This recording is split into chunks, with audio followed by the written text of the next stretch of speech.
So eine Schwarzwälder Kirschtorte ist natürlich schon der Klassiker, Oberhammer. Und dafür habe ich mir hier schon mal einen dunklen Biskuitboden gebacken. Da haben wir schon mal ein Basic-Rezept gemacht mit dem hellen. Da kommt dann einfach bloß so ein bisschen dunkler Backkakao dazu. Und wenn ihr da ein extra Rezept noch gern möchtet, schreibt es mal in die Kommentare. Dann machen wir das natürlich auch noch gern. Die Kirschen habe ich mir schon mal vorbereitet. Und da suchen wir uns jetzt auf jeden Fall erst einmal die 12 schönsten raus für später für die Deko. Oh, jetzt habe ich hier so richtig echtes Kirschwasser, ne? Weil das gehört auf jeden Fall in die Schwarzwälder Kirschtorten. Nein, ansonsten gibt's Beschwerden von der Omas, kann ich euch gleich sagen, weil wenn da kein Schnaps drin ist, ne, dann ist die Schwarzwälder Kirschtorte nix. Muss unbedingt eigentlich sein. Ihr könnt es natürlich auch dann weglassen, wenn Kinder mitessen. Und das geben wir jetzt hier mal in das Wasser von den Kirschen mit rein. Und dann kommt noch ein bisschen Stärke mit rein. Und dann schön rühre hier, Leute, und erschreckt euch nicht, dass es jetzt so komisch aussieht, so weiß, ne? Weil das ist normal am Anfang. Weil wenn es dann nämlich aufgekocht ist später, dann gibt es wieder eine schöne, klare Flüssigkeit. Schau jetzt hier, nein, jetzt verändert sich schon die Farbe. Jetzt wird es wieder durchsichtig und richtig schön dick. Und rühren nicht vergessen. So, guck, so muss es sein. Schön richtig dicke, ne? Und jetzt stellen wir uns das auf die Seite zum Abkühlen. Schau mal, unser Kirschpudding, der ist jetzt so richtig schön abgekühlt. Den habe ich vorher auch nochmal umgefüllt in eine Glasschüssel, dann geht das auch viel schneller, ne?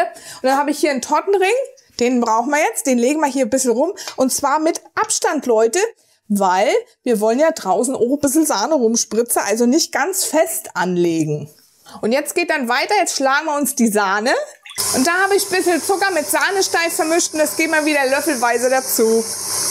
Die Sahne ist fest, Leute. Achtet immer drauf, schlagt sie nicht zu lange, weil sonst wird's nämlich dann nass am Ende. Das wird auch noch fest mit dem Sahnesteig, ist ja klar, ne? Und jetzt habe ich hier auch mir gedacht, ich mache jetzt da noch so ein paar Blätter vom Backpapier mit drunter, weil wir dann später beim Einstreichen nicht unser Tellerchen da einschmieren, ne? Die legt da einfach so ein bisschen runter, dann schneide ich mir mal so ein paar Streifen und dann schiebe ich das hier einfach so zwischen noch mit rein. Jetzt habe ich hier meinen Spritzbeutel mit der großen Sterntülle, da fülle ich mir ein bisschen was ab zum Verzieren für später. So, da habe ich jetzt dann noch so ein Spritzbeutelchen ohne Tülle und da kommt dann die ganze Sahne rein zum Schichten, ne? Weil wir müssen an der Seite erstmal alles ein bisschen ausspritzen und da braucht man natürlich für eine Schwarzwälder ganz viel Sahne, ne? Und jetzt fangen wir dann an, zwischen Tortenring und Boden so ein kleines bisschen rein zu spritzen, dass der Abstand auch bleibt. Und das Tellerchen dreht sich dann in die Richtung, wo es nicht so... Dann machen wir da auch noch außenrum einen schönen Ring. Und jetzt geben wir dann unser Pudding oben drauf in die Mitte, ne? So ein bisschen löffelweis, schön vorsichtig. Und dann die Kirschen rein, ne? Und auch noch ein bisschen Sahne drauf. Leicht verstreichen. Und schon kommt die nächste Schicht Biskuitboden drauf. Und jetzt dann wieder ein bisschen Sahne und dann geht's zack, zack.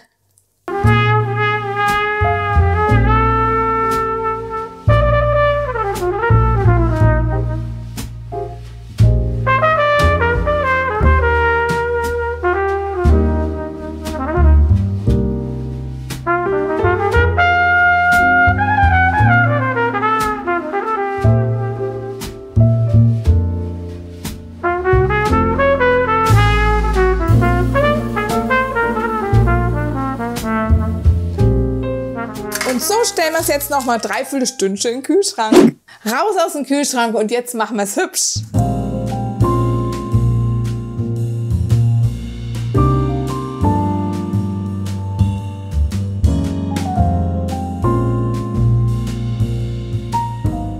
Jetzt habe ich meine Tortenteile und jetzt tun wir wieder 12 Stückchen Eiteile, ne? Schön gleichmäßig von oben.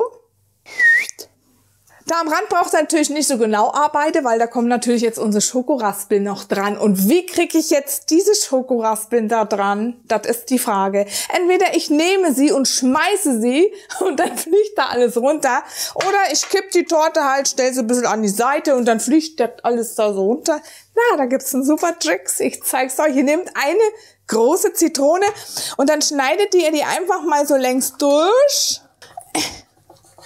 Wenn es dann geht, ne? Und dann tauchen wir die einfach da rein.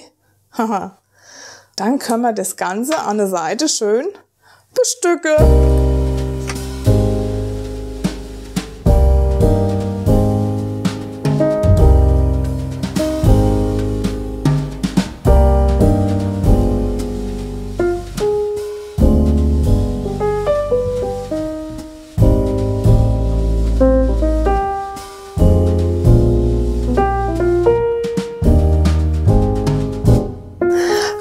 eine tolle Schwarzwälder Kirschtorte, Leute. Das ist doch echt da. Und ihr habt gesehen, es ist gar nicht so schwer. Und mit dem super Tricks mit der Zitrone kriegen wir auch dann die schönen Streusel da an der Seite ganz toll hin, ne? Und jetzt wollen wir es natürlich noch anschneiden. Aber ich habe vorher noch eine Frage.